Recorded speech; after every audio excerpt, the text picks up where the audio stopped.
తాను బీఆర్ఎస్ అధినేత కేసీఆర్ ని కలిసినట్టుగా రాజ్యసభ సభ్యులు కేశవరావు ఉన్నారు. తాను కాంగ్రెస్ లో విడుదల చెప్పినట్టుగా తెలిపారు. 55 ఏళ్లు కాంగ్రెస్ లో ఉన్నానని, ఆ 55 ఏళ్లలో 3 సార్లు ఎమ్మెల్సీగా, 3 సార్లు మంత్రిగా పనిచేసినట్టుగా గుర్తు చేశారు.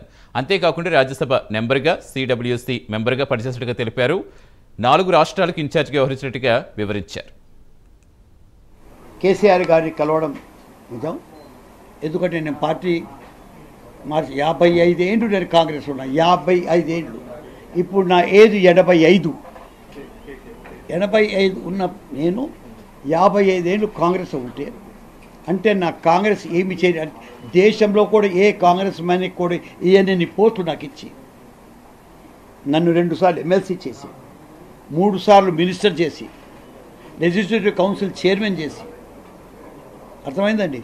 ఆయన తాత రాజ్యసభ మెంబర్ చేసి, సిడబ్ల్యూసి మెంబర్ చేసి, 4 స్టేట్లకు ఇన్ఛార్జ్, ఎప్పటికీ 1, 2 స్టేట్లకు ఇన్ఛార్జ్ ఉంటాం, 4 స్టేట్లకు ఇన్ఛార్జ్ ఇచ్చి కూడా నాకు పోస్ట్ ఇచ్చిండ్రు. My loyalty can never be discounted. So Indira Gandhi గారు ఉన్నప్పుడే నేను మినిస్టర్గా జాయిన్ అయ్యాను ఇక్కడ, ఫస్ట్ ఎడ్యుకేషన్ మినిస్టర్గా. సోనియా గాంధీ గారు వచ్చిన తర్వాత టోటల్ ఈ పొలిటికల్ లైఫ్ లైట్ అంతా ఆమె గురించి నాకు వచ్చింది. సో ఐ మస్ట్ వర్డ్స్ లోపల నేను థ్యాంక్స్ చేయలేను, నా హృదయంతో నేను థ్యాంక్స్ చేయగలరు, దాన్ని చెప్పలేదు తీరుగా థ్యాంక్స్ చేయగలరు. 55 ఏళ్ళు నేను కాంగ్రెస్ గడిపిన తర్వాత నాకు కాంగ్రెస్కి కొంచెం ఒక డిఫరెన్స్ ఎప్పుడు వచ్చిందంటే, నేను తెలంగాణ వాదిని.